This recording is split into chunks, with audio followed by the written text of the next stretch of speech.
Still draw to the shot bowl? Yeah, it's still the same measure, mate, so the gap's about 6 inches between the two bowls, so there is just room.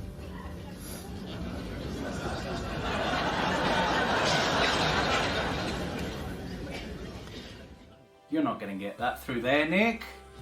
Well, the way Greg asked him to play that, you'd think he was 3 feet away from it.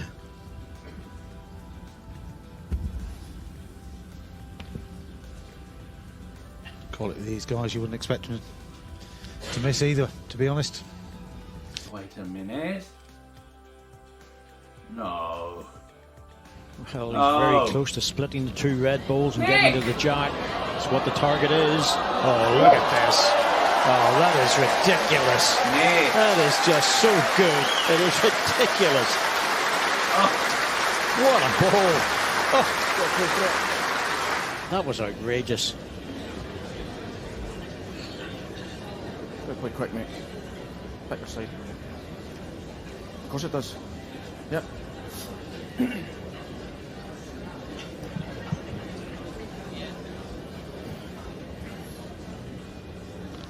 Even Nick was pretty pleased with that one, I think he would be, yes. Oh, what a shot, my man. What a shot. Whew. Here's the agenda for today's class. Activity 11.1 is an Apply Your Knowledge activity where we will be checking parts 1 and 2. Activity 11.2 is a Test Yourself exam practice. It is a reading exercise where you will complete a text with appropriate sentences in the gaps. Exercise 11.3, you'll be creating a flowchart. The instructions to this activity will appear in the video later on. Lastly, 11.4 is a Mayon reading about Jesse Owens in the Berlin 1936 Olympics. Before we get back on to the wonderful world of bowls, let's check your book activities for today. To complete part 1 of activity 11.1, you will need to finish off the text by adding the sentences into the correct spaces.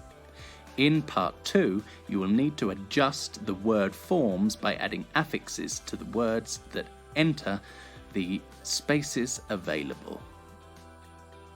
And again, in activity 11.2, you will need to read the text and finish it off by adding the correct sentences into the correct spaces from the options provided. Now you have the instructions, let's press pause, get your bookwork done, and come back for activity 11.3.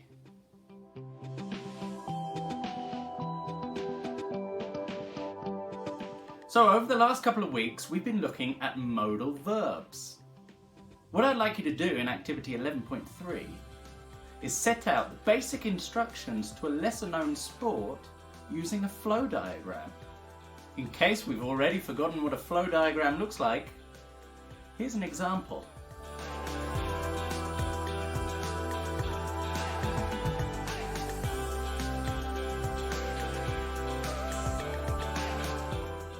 Now I know you simply can't wait to learn a little bit more about indoor bowls. So here's the lovely Janice and Alan to give us a quick introduction. What I want you to do when you look at this video is count the number of modal verbs they've used to explain how this marvellous sport is played. Well, hello folks, and here are the World Bowls Tour Basics of Bowls. For the World Bowls Tour, we play on a blue carpet and it is perfectly flat. The shoes that the players wear have to be perfectly flat-soled so as not to damage the carpet. The bowls equipment we use, the jacks are a complete sphere, whereas the bowls have a shape to them, and that's why they have a curve when they go down the rink. So how do we score in the game of bowls? Well, in this situation here, the score would be 1 green because the green bowl is closer than any of the red bowls. In a situation where that green bowl was there, it would be 2 red because the red bowls are closer than any of the green bowls. So that's how we score at bowls. And at the WBT events, we play 2 sets of 9 ends and, if necessary, a 3-end tie-break. The mat has to be in line with the dots, and then when the jack is cast, that is put in line with the dots at the other end. The minimum distance the jack needs to be delivered is 23 metres. On the portable rink, the maximum distance is 29.5 metres. If it goes past the tee, we put it back on the tee. The most common type of measure we would use is this simple box measure. It's a string which will reach around about 30 centimetres right through to about 3 metres. To measure 2 bowls, place one pointer up against the jack, release the lock, set your measure on the first bowl, lock the measure, then move to the next bowl, measure up against the jack, check the bowl, and just to make sure nothing's moved, go back and repeat. When you know which is the closest bowl, just turn it out. So hopefully that's helped you with the basics of bowls. Enjoy the game, that's what it's all about. Now, we had a few modal verbs in there. Did you find them? I have used the modal verbs that appear in this video to start my flowchart. Let's have a look at it. So here's the flowchart I have created using what I heard in Janice and Alan's very interesting video on the basics of indoor bowls. We saw that players must wear flat shoes. They had completely flat soles. Then we saw that 2 sets of 9 ends must be played and a tiebreak if necessary. First, the mat has to be put in line with the dots. That's before we start playing. Then the ball, which is also called a jack, must be cast between 23 and 29.5 metres. It is then centred. The players need to bowl their bowls towards the jack. The bowl nearest the jack will score the point, and any others closer than the opposition's nearest will also score. If it is difficult to tell which bowl is closest, a box measure can be used to check. To win, a player must win the 2 sets, or 1 set plus the tiebreak. And in case you were counting, here are the modal verbs from the video. Shoes have to be flat-soled. The mat has to be in line with the dots. A jack needs to be delivered 23 metres. The most common measure would be the box measure. A fantastic sport, I think you'll agree. If you ever get a chance to play, I highly recommend it. And I'm speaking from experience. Here's a marvellous clip of me playing the outdoor version. Lawn bowls.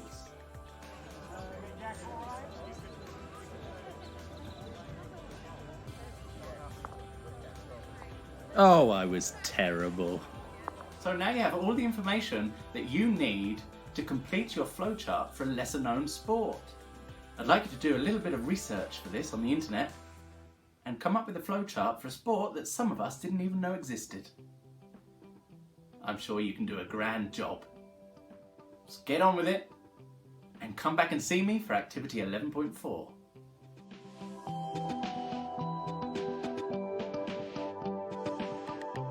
So, activity 11.4.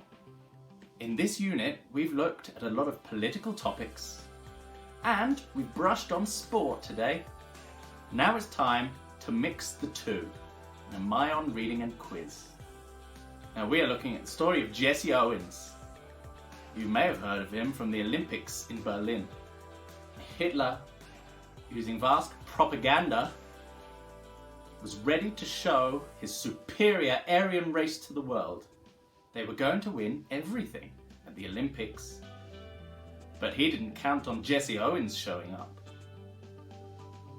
Read the comic, answer the quiz, and you've completed activity 11.4. Boys and girls, Wednesday's class is a virtual class on Zoom. So I will see you there. If for some reason you can't make it, the highlights will be available on YouTube afterwards. Remember that Zoom attendance counts to your qualification, so get a bit of participation in the chat, keep your videos on, and we'll have some fun on Wednesday. Until then, bye bye.